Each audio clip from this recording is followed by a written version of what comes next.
Hello guys and welcome to another Mythic Blackrock Foundry guide. Today we're going to be talking about Flamebender Kagraz. This is the boss that you can kill after killing Hans and Franz, and probably the easiest one, maybe even easier than Hans and Franz themselves. Really, the fight is just very easy. Yeah, some guilds might consider this boss free loot after you kill Hans and Franz. Now for the setup for Flamebender, you're going to want to run 2 tanks, 4 healers and 14 DPS with a mix of ranged and melee DPS. Yeah, you want to make sure that you have enough melee because you're going to need them to soak an ability that we'll get into later. And in terms of classes, doesn't matter for the melee, but it's good to have some ranged classes with good cleaving or multi-dotting because you're going to be needing to kill some doggies in the fight. Now in terms of positioning, you want to keep the boss where she is initially when you pull her and keep her there for the rest of the fight. Maybe a small adjustment if there's some lava on the ground and stuff like that. But the main thing about positioning is for the ranged players. Now because there are going to be some weapons spawning on top of the ranged players and they're going to be doing some AoE damage around it, you want to spawn them as far away as possible from the middle of the room. So as you can see in this picture, we marked spots around the room and then we assigned one player to each number. We had a lot of ranged, we had 14 ranged or healers. If you have less than that, it's going to make it even easier, more room for them. But keep in mind that you need to be as far away as possible from the boss, and when weapons spawn, you move forward. Now with the boss, we also have Agnar Steelbringer next to her, which is just like in Heroic and Normal, going to jump around, slam the people that it jumps on and dropping hammers. Just kill him as soon as the fight starts and he's not going to be any issue, or you don't even have to think about it pretty much. He will die really fast. Just look at it as a DPS increase, that's basically it. And do not, I repeat, do not attempt to do the achievement in Mythic. Now the first ability, just like in Heroic and Mythic, is Lava Slash that we're going to be talking about. It will be targeting range and it's going to leave behind a fire line and spread between everyone hit the initial range targeted. So that's why we have the whole spread out for the range DPS. Yeah, the thing with the Lava Slash is that it leaves a fire trail when it goes out from the boss towards the ranged player, but that fire is not really that painful. The thing that can actually kill you is the initial hit, and think of it as a chain lightning. So if there's one player standing too close, you're gonna hit him. Now, what you want to have is a big wix, which tells you if you're too close, a proximity icon, and set that to 7 yards, and make sure that no one is closer to you than 7 yards. Next up we have the Summon Enchanted Armament. That's the weapons that she's going to be spawning on random range players. Again, this is why we spread out and be as far away as we can. So we don't spawn the weapons anywhere near the boss because these wolves, they might empower the weapons and we want to avoid it at all costs. Yeah, basically you stand as far away as possible. If a weapon happens to spawn on you, you just move 5 steps ahead of it and stand there. Keep in mind that the weapons do actually have a little bit of a spin. I mean, yeah, they spin to do the damage, they do like a whirlwind around it, but in general they also move around in a small circle. So make sure that you pay attention to it, because you might be standing out of it, and then it moves slightly closer to you and does the whirlwind and kills you.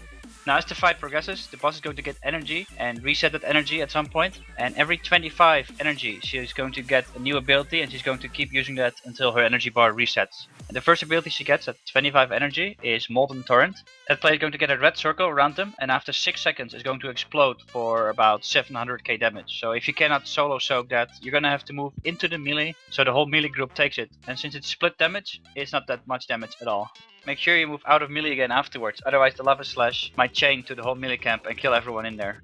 Yeah, a Lava Slash can kill everyone, or you can have a weapon spawning on top of the melee. Like, you just need to go away as fast as possible after the Molten Turret has exploded. Now, at 50 energy, this is probably the hardest part of the fight. The boss is gonna cast an ability called Summon Cinderwolves. In Heroic, he only spawns 2 of them, but in Mythic, she spawns 4 of them. They are 4 wolves, and they're all linked to each other with some fire chain that obviously damages you if it touches you.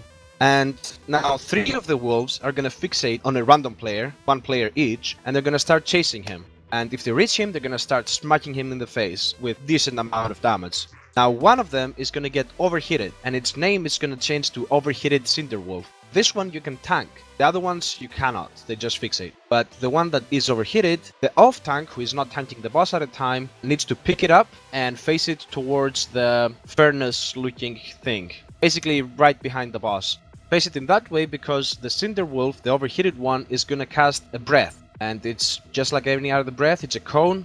melees or ranged do not want to be in front of it because it's going to kill you. And it also gives a debuff to people getting hit by it that increases the damage taken from future breaths. So once these 4 wolves have spawned, the 3 normal ones will fixate on random players for 10 seconds. And after these 10 seconds have passed, they will pick a new target. They're always going to pick, by the way, a random ranged player, never a melee. Once the second fixate is over, so after 20 seconds that they have spawned, they will pick yet again a new target, but at this moment the overheated Cinderwolf will stop being overheated and it will calm down and become a normal Cinderwolf and pick a fixate just like all the others, and at the same time one of the other 3 is going to become overheated. So at that point, the tank who is tanking the overheated one needs to pick up the new one before it kills anyone. Yeah, picking up the new dog after it changes the first time is kinda hard to do, so that's why we have made a macro for it, which will be in the description below. It's really easy, you just press the macro once, it's going to target the wolf and it's going to cast taunt on it, so you don't have to manually find which dog it is. So once you've picked it up again, you just phase it back to the furnace, the other tank takes the boss, and you keep that rotation up until the dogs are dead. Keep in mind, they all have to die at the same time. And if they do not die at the same time, they're going to cast Rekindle, and if that cast get off, they'll go back to full health, and you're basically in trouble at that point because you cannot let that happen. Now for the tanks, each breath is going to do increased amount of damage, and you're only going to take 3 breaths, hopefully. If you take more, then the tank swap failed or the other tank is dead, for example. But the first breath is not going to hurt that much. The second one will hurt quite a bit, so you want to use a small cooldown, and the third one is going to hurt a lot. So you're going to need to ask an external cooldown like a Vigilance or a Sacrifice, and use your own cooldowns with it at the same time. Yeah, so the last thing that you need to pay attention with these wolves is that they need to die, yes, at the same time, but they also need to die before the boss reaches 100 energy. Because if they don't die, then they will just kill your entire raid. Now while you're killing these wolves, the boss is obviously still going to get energy, and that's why you need to kill them before she reaches 100, but she still gains one more ability at 75 energy, and that is Blazing Radiance. She's going to put a debuff on 2 ranged players, and they're going to be dealing damage around them, so you're gonna have to stay spread, and hopefully you already are, so it shouldn't be a big deal. Yeah, that's basically the easiest ability that there is in this fight. Basically, oh, you got the debuff, great, you just stand still, that's it. Then when the boss reaches 100 energy, he will cast Firestorm. And Firestorm, as you can probably tell, is a massive AoE damage to the whole raid. So what that means is that you need everyone to stack up in the melee of the boss so you can use raid cooldowns and more effective healing and all of that. Now, while she's casting Firestorm, she's not going to cast anything else. She's channeling that ability and that's it. Don't be afraid about any weapons or whatever spawning during this time. But as soon as the Firestorm has finished, she will start casting again the Lava Slashes, the Summon Enchanted Armaments, but that's it, because as we said, she loses all the energy, so she doesn't have the abilities as she was gaining the energy.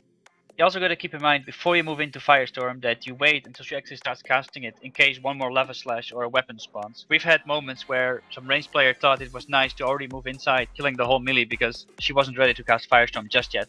Yeah, if you feel like it's a massive DPS decrease to move in at that time, you can always use an Aspect of the Fox or a Stampeding Roar just to speed up the whole process and not lose any healing or damage as you move in. And same when you're going out, you can do the same. Just use those Foxes and the Stampeding Roars. That's the only time you'll ever need them.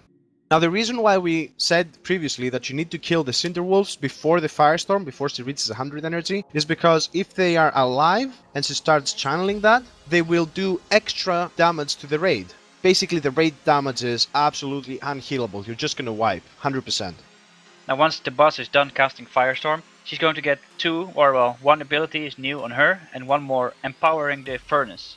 The furnace will shoot out fire orbs at random players every 2 seconds for 30 seconds, which is going to deal damage if you stand in it. You can sidestep it or you can just eat it if you see that you're not that low on health. It's not too much damage, but of course help out the healers and just take a step. The other ability she gains is Flame Fury. This will empower her weapons, and when she attacks the tanks, she's going to apply a dot to them, and you're going to have to tank swap for 50 seconds until her buff runs out. Yeah, the good news is that buff on her weapon and the tank debuffs that she applies, they will expire right before the next Cinderwolves are about to spawn. So it's not going to mess up with your tank swapping for the wolves. It's just going to be something extra to do in this pretty boring fight as a tank, to be fair. Now that's it for the whole fight, so let's move on to debuffs in this fight. There's quite a few, at least 2 for the raid and 2 for the tanks.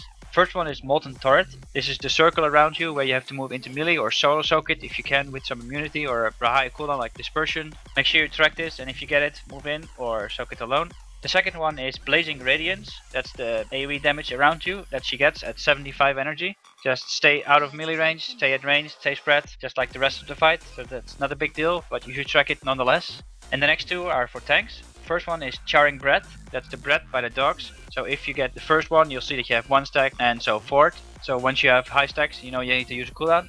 And the last one is Rising Flames. This is the dot she applies when her weapons are empowered after the first Firestorm and the second Firestorm. And the third, of course, if you get that far in the fight. Right, and as always, we explained the whole fight. Now is the time for a couple of tips. First off is for the Cinder Wolves. As we explained, this is the most difficult part of the fight and where you can fuck up and wipe. So, because you want to kill them as fast as possible, a good idea is if one of your players that is fixated by the wolves has a personal cooldown that they can use. For example, I'm a hunter, I can deterrence, and I just move on top of the boss and basically tank the Cinder Wolf there, so that you increase the damage that you do on the wolves effectively by AoEing them down if they're all clumped up next to the boss. Now, some classes might not have any cooldown. Maybe you should give them a cooldown from the healers, or just pay attention to them and heal through the damage. Two more quick tips are to put the Lava Slash on emphasis if you have a boss mod that can do that. So you get a reminder that you hear a countdown every time it's about to cast. And lastly, for the tanks, remember to use the target macro that we have in the description below. And of course, remember to replace the taunt with the class taunt that you have. So if you're a monk, it's Provoke. And if you're a paladin, it might be something else. Or if you're a death knight, it's maybe Death Grip. And that's it for this guide. We hope that it has been helpful. Remember, this is the first boss that drops a tier token, so make sure you have a coin and coin those babies up. And if you have any feedback or comments, make sure to comment below. And remember to subscribe if you want to be kept up to date for our upcoming BlackRock Foundry Mythic guides.